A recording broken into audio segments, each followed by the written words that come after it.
chers invités, comme j'ai dit tout à l'heure, bienvenue. Permettez-moi de vous rappeler et vous retracer l'historique du programme SD3C, qui est un programme conjoint pour le Sahel en réponse aux défis du Covid-19, des conflits et du changement climatique. L'histoire nous a rattrapés et je pourrais dire qu'on peut même rajouter la guerre de l'Ukraine. En 2020, à la demande des gouvernements du Burkina, du Tchad, du Mali, de la Mauritanie, du Niger et du Sénégal, le Fonds international de développement agricole FIDA a lancé un programme régional innovant sur 6 ans, 2021-2026, conçu pour répondre à la hausse de l'insécurité alimentaire résultant de la triple crise du Covid-19, des conflits régionaux et du changement climatique. Le SD3C, programme conjoint pour le Sahel, pour répondre à ces défis, vise à améliorer les opportunités agricoles et pastorales au Sahel en renforçant et en sécurisant les corridors économiques ruraux transfrontaliers et en renforçant la résilience de près de 860 ruraux et leurs institutions. Le programme SD3C, mis en œuvre conjointement par les instances alimentaires et agricoles des Nations Unies, basées à Rome, la FAO, le FIDA et le PAM, va nous permettre de tirer parti des compétences spécifiques de chacune de ces institutions. La coordination régionale de ce programme, au niveau régional, va permettre aux producteurs de garantir une portée et une durabilité, raison pour laquelle il est extrêmement important non seulement d'allier nos efforts, mais de travailler ensemble. Ce programme nous permet d'assurer la continuité des activités du projet malgré les récents changements politiques. Le SD3C a obtenu des premiers résultats très encourageants.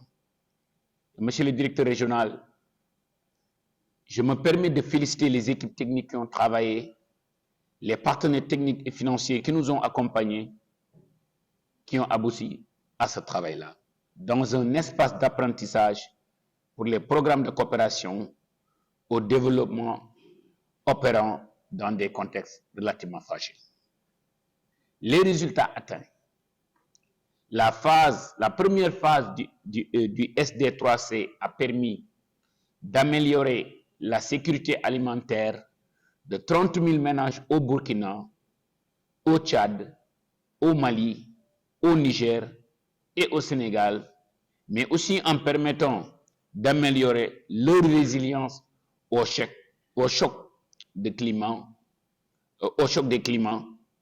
climatiques, améliorer la productivité agricole et pastorale, améliorer leurs revenus, réduire les conflits locaux grâce à une amélioration et la cohésion sociale, capital social, et aussi permettre la négociation au niveau communautaire des modalités de gestion des ressources naturelles. Ce programme non seulement aide à assurer la sécurité alimentaire, mais aussi nous aide à améliorer la sécurité au niveau des pays et des frontières.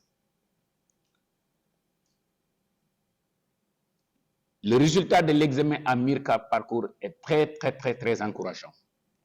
Et monsieur le directeur régional, permettez-moi de vous dire que je suis prêt à être l'ambassadeur de la deuxième phase et au nom de son Excellence le Président de la République du Sénégal, au nom de son Excellence le Président de la République du Sénégal, au nom de son Premier ministre, au nom de tout le gouvernement du Sénégal, le Sénégal est prêt à être l'ambassadeur de la deuxième phase. Le MRPR s'achève le 30 avril 2024 à Dakar avec une présentation des résultats atteints à date du projet de rapport et du programme structuré. Les États membres et les autres acteurs de la coopération au développement intéressés par la région du Sahel sont invités à se joindre à cette réunion en tant qu'observateurs et à assister à une séance en soirée qui permettra de poser des questions et de suivre les discussions.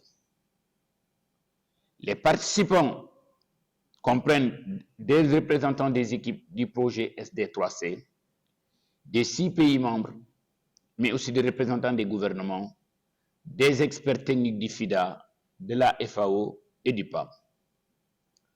Chers collègues, chers participants, les points de discussion suggérés reflètent l'importance et la pertinence des sujets traités.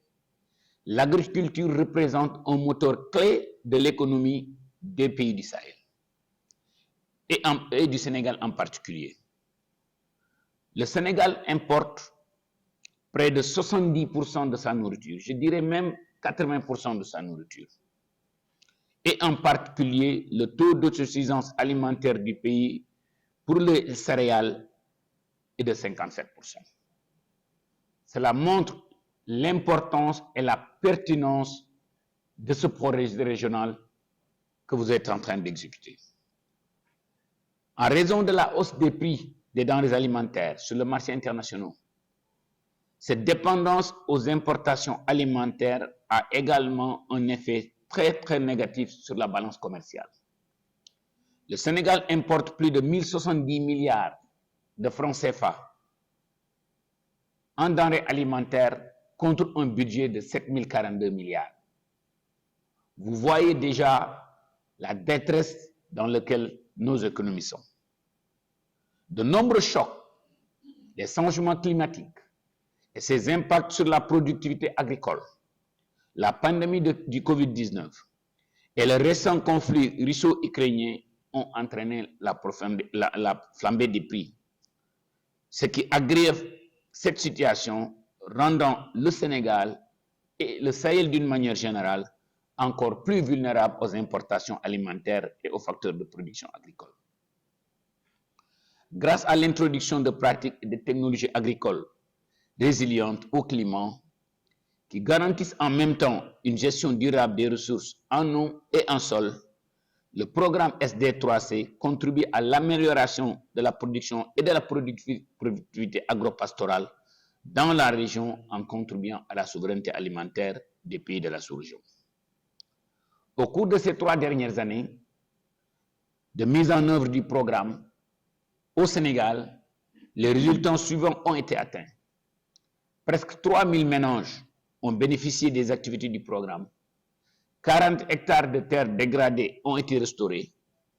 Un marché transfrontalier a été réhabilité.